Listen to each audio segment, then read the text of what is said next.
सरकार ने सियासी रसूखदारों से, नेताओं से अवैध कब्जे छुड़वाए हैं तो वो काबिल तारीफ है। लेकिन उसके साथ एक बड़ा सीधा सवाल भी रखा है, और देखिए ये एक जेन्युइन और समुचित बात है। एक मंत्री, एक नेता जो सत्तासीन हुआ और उस दौरान उसने अपने पद का दुरुपयोग करते हुए हजारों कनाल जमीन जो है वो कब्जा ली, सरकारी जमीन। आज आप उससे अगर जमीन छुड़वा रहे हैं तो अपनी पीठ थपथपा रहे हैं। हमारा सीधा सवाल ये है कि उसके ऊपर आपराधिक मामला क्यों नहीं दर्ज हो रहा। सरकार स्थिति स्पष्ट करे और ये जो दोगलापन है इसको बंद करे। मतलब ये तो हो गया ना कि जी आप मौखिक तौर पर बताए जा रहे हैं जी हम रसूखदारों को छोड़ेंगे नहीं और उनको छेड़ेंगे नहीं, लेकिन सवाल ये है कि जब कोई सरकार बात करती है तो वो आदेश लिखित में कहाँ है। सरकार द्वारा एंटी इंक्रोचमेंट ड्राइव इस समय पूरे जम्मू कश्मीर में चलाई जा रही है। और यहाँ तक बात करें जम्मू की, तो जम्मू में इस समय अलग अलग जगहों पर यहाँ पर एंटी इंक्रोचमेंट ड्राइव के चलते वहाँ पर कई तरह के प्रोटेस्ट डिमॉन्स्ट्रेशंस हो रहे हैं। वायलेंस भी वहाँ पर देखने को आया है। लेकिन इसमें पॉलिटिकल पार्टीज हैं जो अपोजिशन, उनका भी कहना है कि इस सारी ड्राइव में जो आम जनता है उसको भी पीसा जा रहा है। और एक डिस्क्रिमिनेशन का भी इन्होंने यहाँ पर आरोप लगाया है कि बड़े जो रसूखदार हैं उनको अभी भी जो है छोड़ा जा रहा है और आम जनता को ये चल रही है। उन्होंने कहा है कि आम जनता, जिसे ये कहते हैं कि उन्होंने इंक्रोच की है ये लैंड, जिन जो ऑफिसर से कंसर्न रेवेन्यू डिपार्टमेंट के, अभी तक उनमें से किसी की भी अकाउंटेबिलिटी जो है सेट नहीं की गई है, उनके खिलाफ कार्रवाई नहीं की गई है। कुछ इस तरह के आरोप हैं आम आदमी पार्टी के। इसी पर बातचीत करने के लिए इस समय हमारे साथ आम आदमी पार्टी के senior spokesperson Jagdeep Singh ji हैं। इनसे बातचीत करेंगे और जानेंगे कि आखिर क्यों इनको लगता है कि सरकार की जो कार्रवाई है और वो कहीं ना कहीं डिस्क्रिमिनेट कर रही है।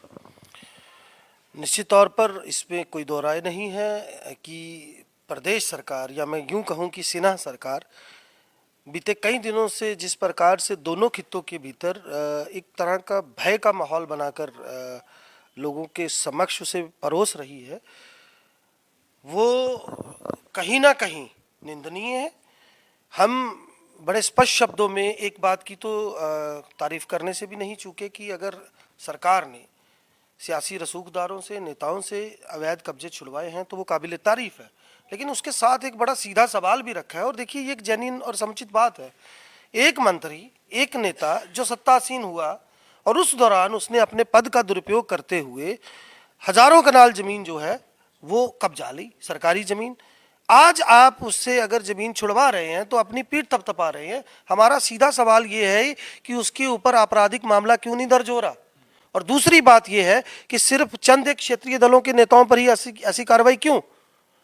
भारतीय जनता पार्टी के कई ऐसे नेता हैं जो हमारी जानकारी है, इवन ब्लॉक स्तर के नेताओं से लेकर राज्य स्तर के कई ऐसे नेता हैं जिन्होंने सत्तासीन जब भारतीय जनता पार्टी थी, या आज भी परोक्ष रूप से है, ये दुनिया जानती है, तो सरकारी जमीनों पर अवैध कब्जे किए हुए हैं।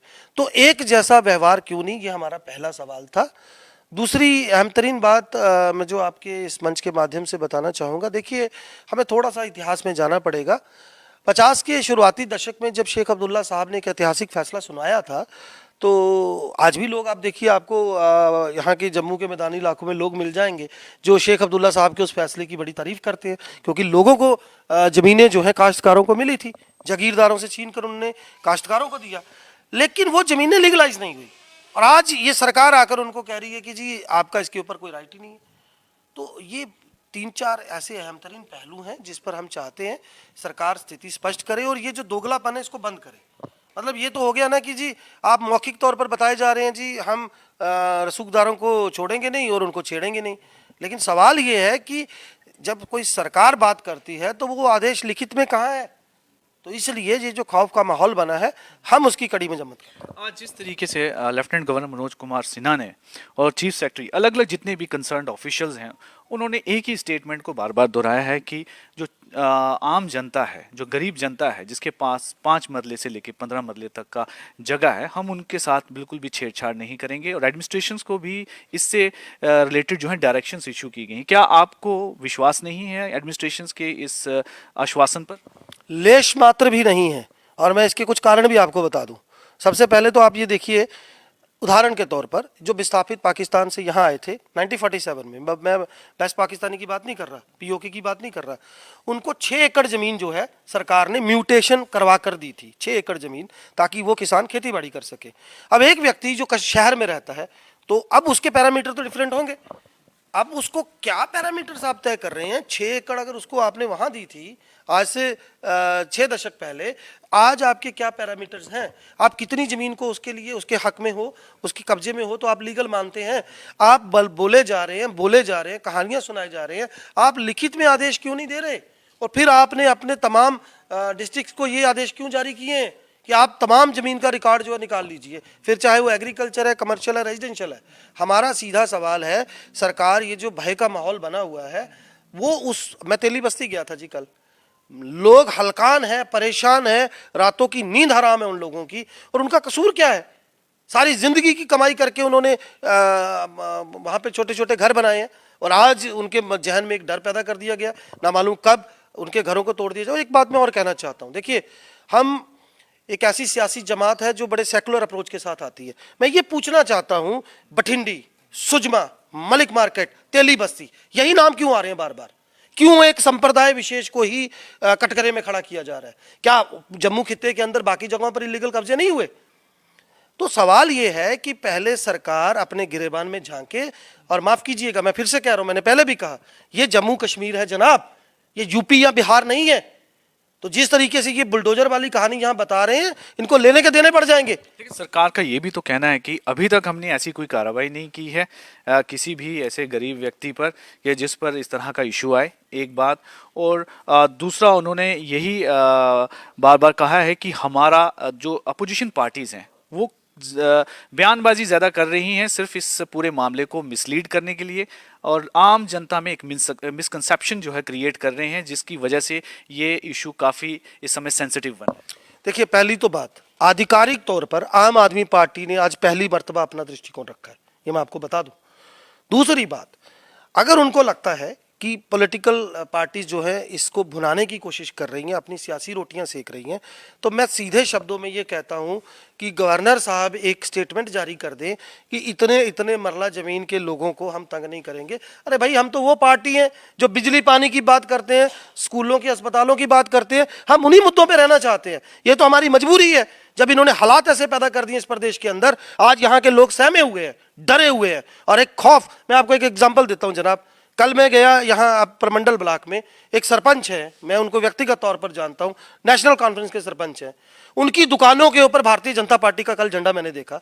तो मैंने पूछा तो बड़े वो व्यंग्यात्मक ढंग से मुझे कहने लगे, जनाब क्या करें, अब तो ज्वाइन भी कर ली है, लेकिन फिर भी 1 कनाल जमीन जो है वो नप गई है। तो सवाल ये है, वो एक, हम पिछले दिनों एक वो चुटकुला भी सुनते थे कि फोन आता, वो कहता जी मैं ईडी से बोल रहा हूँ, तो आगे से जवाब आता, जनाब मैं बीजेपी में शामिल हो गया हूँ। तो जनाब ऐसे तो आपने हालात बना दिए हैं, और फिर आप कहते हैं कि जी सियासी दल जो है वो सियासत कर रहे हैं। आप ऑर्डर दीजिए ना, आप बताइए लोगों को कि हम सिर्फ रसूखदारों को या जिनके बड़े अवैध कब्जे उनको तोड़ेंगे, तो तोड़िए ना। मैंने अभी आपको बताया, विजयपुर में घास चराई जमीन थी, कई 100 करोड़ का होटल उसके ऊपर बना है। भारतीय जनता पार्टी, आपको याद होगा, नमामि गंगे प्रोग्राम बनाया था, एक इन्होंने सनानी गंगे प्रोग्राम भी बना दिया कि जो चोर उचक्का किसी पार्टी से उठकर आएगा वो भारतीय जनता पार्टी का भगवा चोला पहनेगा, उसके सारे पाप धुल जाएंगे। कई 100 करोड़ पर वो लागत से वो होटल बना है, क्यों उस पर कार्रवाई नहीं? लेकिन बीजेपी तो ये भी कहती है कि सरकार कहती है अगर बीजेपी को कह रहे हैं कि बख्शा जा रहा है, लेकिन ऐसा नहीं है, कई उसमें बड़े रसूखदार लोगों पर भी कार्रवाई हुई है। ये एक उन्होंने कहा कि उदाहरण है, और बार बार ये कह रहे हैं कि किसी को भी बख्शा नहीं जाएगा। लेकिन इस बात को बार बार सिर्फ बीजेपी की तरफ ही क्यों लाया जाता है, जबकि इसमें तो पुरानी सरकारें जो थी वो सबसे ज़्यादा इन्वॉल्व थी, चाहे वो एनसी हो, पीडीपी हो। देखिए जी, मैं घुमाकर बात नहीं करता। चंद्र प्रकाश गंगा इंडस्ट्री मिनिस्टर रहे, आप जाइए मीन सरकार में, पतंजलि के नाम पर यूनिट लगना था, कई 100 कनाल कस्टोडियन जमीन को उनके जो इलीगल फर्द कटे हैं। ये तो भला हो मलिक साहब का, जिन्होंने उस जमाने में उसको खारिज कर दिया, उस योजना को। क्यों कार्रवाई नहीं है? मैं पूछना चाहता हूं आपसे। मैंने रमन बल्ला का भी जिक्र किया, अरे देखिए कितनी शर्म की बात है, रेवेन्यू मिनिस्टर था वो व्यक्ति, और अपना घर उसने जो है वो सरकारी जमीन पर बनाया हुआ है। सुजमा लैंड स्कैम की कोई बात नहीं कर रहा, रोशनी स्कैम में 800 से ज्यादा लोगों की लिस्ट है, उसकी कोई बात नहीं कर रहा। हम सीधा एक स्पष्ट शब्दों में कहना चाहते हैं, कोई नेता हो, कोई पार्टी हो, कोई तंजीम हो, जिसने अवैध कब्जा किया है ना केवल उससे जमीन छुड़वाई जाए बल्कि उसको सलाखों के पीछे भेजा जाए। फिर कविंदर गुप्ता जैसे लोग अगर ये कहते हुए दिखाई देते हैं कि वो तो जमीन ही मेरी नहीं है, देखिए इन लोगों ने तो एक ट्रेंड बना लिया ना कि अपने परिजन के नाम पे अपने रिश्तेदार के नाम पे जमीन करवा ली, बेनामी संपत्ति बाद में अगर वो सरकार ने कोई डंडा चलाया तो बोल दिया ये तो हमारी है नहीं। तो इस पे they should have to take a cognizance accordingly and these people should be booked seriously. मतलब आपको लगता है कि सरकार डबल यार्ड स्टिक अडॉप्ट कर रही है इस सारे मामले में? Undoubtedly, this is what the existing situation is. What the heck we can say once we will see this political scenario is, as I told you earlier, there are so many people who belongs directly or indirectly to BJP, but जब हम देखते हैं कि कार्रवाई के नाम पे दो लोग, हाँ अब्दुल गनी कोहली साहब का नाम ले रहे हैं, ये वो तो पहले से उनके ऊपर केस चल रहा है। हाँ एक पठानिया का मैंने आरएस पठानिया का कथित तौर पर सुना, मुझे पता नहीं अभी, मैंने सुना कि उनकी भी कोई जमीन, तो ऐसे कितने लोग हैं, कितने पठानिया भाई साहब, वो निकालिए ना सबकी जमीनें और उठा के कीजिए उनको अंदर। सरकार तो ये तो कह रही है कि हम कर रहे हैं आहिस्ता आहिस्ता, एकदम से कैसे होगा? इसी तरह से तो बड़ी लंबा काम है ये। तो मैं सिंपल एक बात पूछता हूँ, कविंदर गुप्ता जी से छुड़वाई आपने, डिप्टी चीफ मिनिस्टर थे, कोई नैतिक जिम्मेदारी बनती है? अगर जमीन उनकी थी तो क्यों उनके ऊपर आपने आपराधिक मामला दर्ज नहीं किया? आप अली मोहम्मद सागर पर कीजिए, आप हसीब दराबू पर कीजिए, तो उन पर भी कीजिए ना। पर कहीं ना कहीं आपको लगता है कि ये जितनी भी सारी प्रोसेस चल रही है, एंटी एनक्रोचमेंट ड्राइव चल रही है, ये सिर्फ एक आई वॉश है या इसका कोई ना कोई आपको लगता है कि रिजल्ट निकल रहा है? जिस तरीके से एंटी एनक्रोचमेंट ड्राइव चल रही है, हालांकि इसमें कोई दो राय नहीं कि अवैध तरीके से कब्जा हुआ है सरकारी जमीनों का। देखिए मैं तो आपको बताऊं, I was quite stunned while hearing it कि पाकिस्तानी एक व्यक्ति है, पाकिस्तानी नागरिकता है, कई सौ कनाल जमीन यहाँ लेकर बैठा है। मेरे को जो खबर मिली, मैं आपसे ये फिर से कहना चाहूँगा, देखिए ये आईवाश नहीं है, ये एक बड़ी सुनियोजित जिसको हम कहते हैं वेल प्लान्ड साजिश है लोगों के अंदर भय पैदा करने की। क्योंकि भारतीय जनता पार्टी ने अपने कार्यकाल में जिस तरीके से लोगों की उपेक्षा की है, आज लोग जितने खफा हैं, फिर बात चाहे महंगाई की है, बेरोजगारी की है, कुपोषण की है, गरीबी की है, तो अब विधानसभा चुनाव जो आगामी जिनको निरंतर टाला जा रहा है, अब भारतीय जनता पार्टी ये महसूस कर रही है कि अगर लोग हमारे साथ जो जिनको उनको पहले से पता ही हमारा वोट बैंक नहीं है, उनको हलकान किया जाए, परेशान किया जाए, ताकि कोई एक ऐसा समीकरण अगले चुनाव में बने कि उनकी जीत सुनिश्चित हो। लेकिन मुझे नहीं लगता कि इस तरीके की वाहियात हरकतों से ऐसा कुछ संभव होगा। चलिए धन्यवाद।